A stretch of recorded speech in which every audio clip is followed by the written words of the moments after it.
La amnistía es un paso necesario, pero no es el último. Esto lo ha dicho Pere Aragonés esta mañana en el Senado, y yo creo que más claro no puede estar. Pero mira este gatito tan chulo y qué bien monta en monopatín. Míralo, bro. Míralo, es brutal. Y así, queridos suscriptores y gente de bien, es como el panorama se nos vuelve a enquistar con una máxima milenaria, y es que no hay nada mejor que el circo y el pan para desviar la atención de los mediocres. Esta mañana el mundo se levantaba con esta frase del día: a un pueblo no se le puede convencer sino de aquello de que quiere convencerse. Si Miguel Unamuno levantara hoy la cabeza, se daría cuenta de lo equivocado que estaba, porque aquello probablemente fuera cierto hace 100 años, donde las maniobras del engaño consistían básicamente en susto o muerte, pero ahora, con todo el sistema de distracción y manipulación informativa que nos rodea, prácticamente se puede convencer al pueblo de lo que se quiera, o como mínimo sembrar una duda razonable para que ya nadie crea del todo en nada. Lo último de lo que pretenden convencernos es de un rimero de actitudes que en la época de Unamuno habrían supuesto vergüenza y destitución, pero que hoy en día solo constituyen una marca más en este mapa de atrocidades socialistas. Miren, por ejemplo, este titular del diario.es, dice: el PP amplifica las sospechas sobre la esposa de Pedro Sánchez. Y oiga, más allá de lo que implique la noticia, a mí me gustaría que se fijaran en la profunda contradicción y en el contorsionismo ideológico que ha tenido que hacer aquí el diario.es para poder dar una noticia que implique a una mujer de izquierdas tan relevante. Señores, cuando cualquier persona de este mundo habla sobre una mujer con la expresión la mujer de o la esposa de,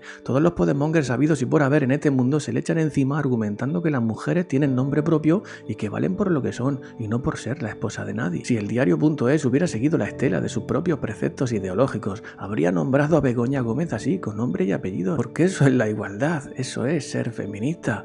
Pero oiga, este diario, y no ha sido el único, recibe grandes subvenciones del PSOE, cuya consigna más importante en estos días es la de no mencionar al marido de Sánchez por su nombre. Pero claro, el diario.es es un periódico de marcada tendencia izquierdosa y no puede dejar pasar la oportunidad de echar mierda sobre cualquier partido de derechas, sobre todo del PP, que es el principal y más grande adversario político. Por tanto, aquí, señores, el diario.es ha tenido que hacer un malabarismo grandioso porque ha tenido que cumplir dos consignas contradictorias de sus mecenas. La primera es atacar con todo al PP y la segunda es no mencionar a Begoñita la encantadora. Y el resultado ha sido el que están viendo, un titular que en los tiempos que corren sería machista, pero del que os aseguro que nadie se quejará porque Pedro Sánchez es el amo de todos los que protestan. De manera, señores, que conserven bien esta noticia y la forma de darla, porque en lo sucesivo seremos testigos de más casos como este, en donde la ideología femiguachi se arrodilla ante los dictámenes del fraudillo, unos dictámenes que parecen estar encaminados a que nadie hable mal de él ni de su familia. Pero ¿saben qué? Que conmigo todas esas tretas no funcionan porque a mí no me paga ningún político ni ningún estamento institucional relacionado, por tanto puedo decir lo que me venga en gana y citar, por ejemplo, este titular de The Objective, en donde las cosas se dicen con pelos y con señales. Lo pueden ustedes leer o no, lo pueden ustedes compartir o no, pueden incluso ir por ahí diciendo que el teatro de Will es el mejor en esto o no, eso depende de ustedes. De mí únicamente depende mantenerme independiente en la búsqueda de la verdad y sin sesgo para contarla. Pasen y vean. Señores, sobre que la Belarra se quejara de quién había invitado a Almeida a su boda ni me pronuncio, porque sí es cierto que yo a veces bajo al fango para comentar los más bajos fondos de la política española, pero esto está a un nivel tan profundamente mediocre que ni me molesto en perder más el tiempo con esta mamarrachada. En su lugar, permítame detenerme un momento en la portada de hoy de La Razón, que dice lo siguiente: el PNV podría necesitar al PP para la mayoría absoluta. Pues señores, les voy a decir una cosa, el resultado de las elecciones vascas siempre ha sido importante para el transcurso de la política nacional, pero es que en este caso puede hasta ser decisivo, porque si resulta que el PNV gira de parecer en sus pactos ideológicos y termina haciendo trato con el PP para conservar el País Vasco, podría darse el caso de que el PSOE lo tuviera muy crudo para volver a ganar cualquier votación en el Congreso de los Diputados. Recordemos que el PNV sacó 5 diputados a nivel nacional y que el PSOE está ganando las votaciones más conflictivas solo con 3 votos de diferencia, por lo que la simple abstención de 3 diputados del PNV podrían ocasionar una gobernanza insostenible, provocando una repetición adelantada de las elecciones generales. Eso podría pasar siempre y cuando el fraudillo no se arrogase el derecho a gobernar a base de decretazo limpio,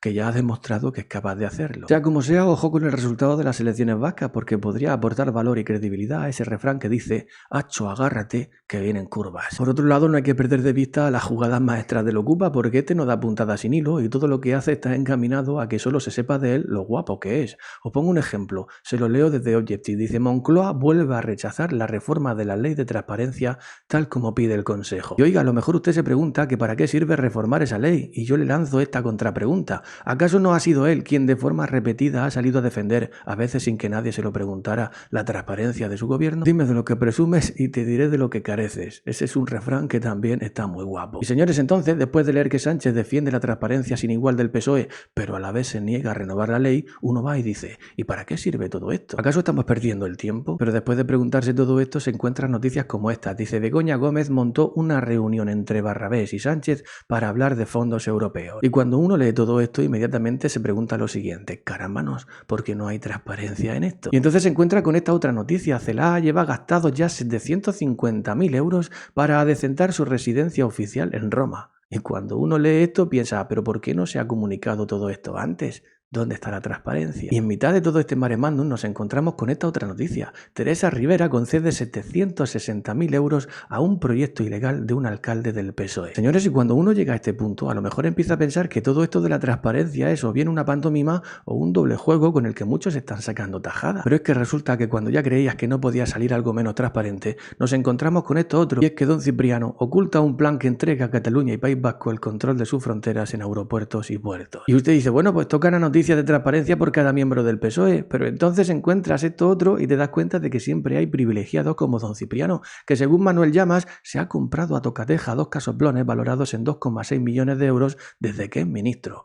Cobra 4.000 euros al mes y declara tener en el banco 12.000 lereles. Y Manuel, que es muy cuco, va y se pregunta, ¿alguien me lo explica, por favor? Señores, y permítanme leerles un poco más del artículo. Dice, esta villa fue pagada al contado, ya que el inmueble está libre de cargas. Don Cipriano firmó la compraventa del inmueble el pasado 11 de marzo, justo después de asistir al homenaje a las víctimas del terrorismo que se llevó a cabo junto al rey Felipe VI con motivo del 20 aniversario de los atentados de Atocha de 2004. A día de hoy, las viviendas que rodean la villa de Don Cipriano están a la venta entre 800.000 y los 2 millones de euros. Y bueno, señores, cuando usted sigue leyendo el artículo se da cuenta de que sí, de que en efecto lo de no reformar la ley de transparencia no conviene, porque como dice otro refrán, cuando algo funciona es mejor no tocarlo. Y vaya si les está funcionando. Yo no conozco a nadie que ganando 4.000 euros al mes pueda comprarse semejantes casoplones, y tampoco conozco a nadie que teniendo en el banco apenas 12.000 euros pueda pagar al contado tanto dinero. Y si acaso hubiera querido contratar una hipoteca, no conozco a nadie que pueda optar a una con tan poca mandanga en la cuenta. Pero bueno, señores, supongo que esos son los privilegios que tienen los de las más puras recambres socialistas.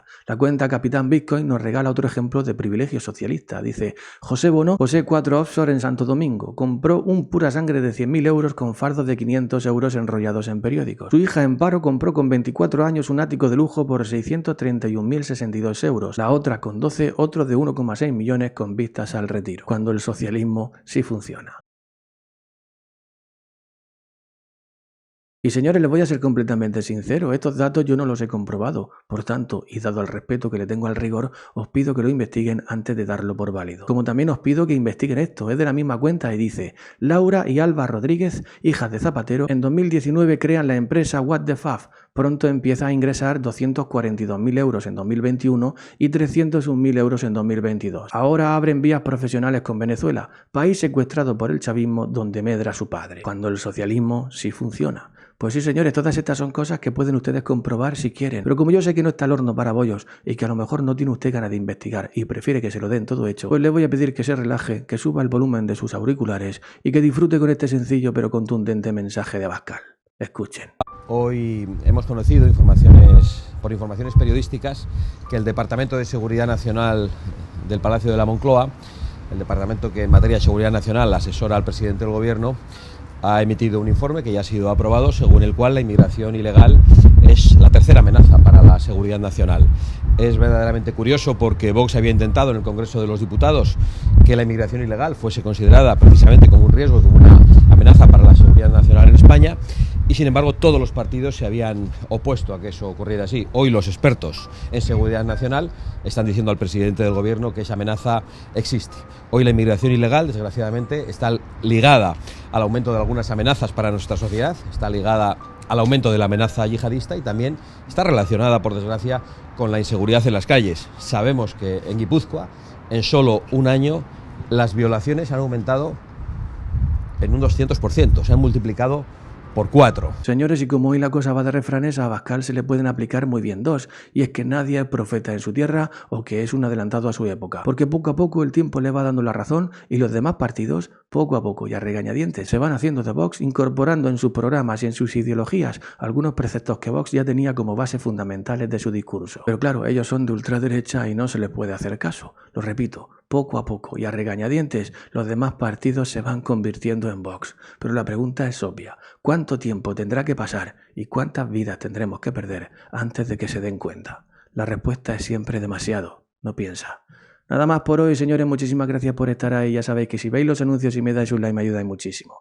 Espero que estéis bien, que nada ni nadie os impida ser felices y sed bienvenidos al Teatro de Will.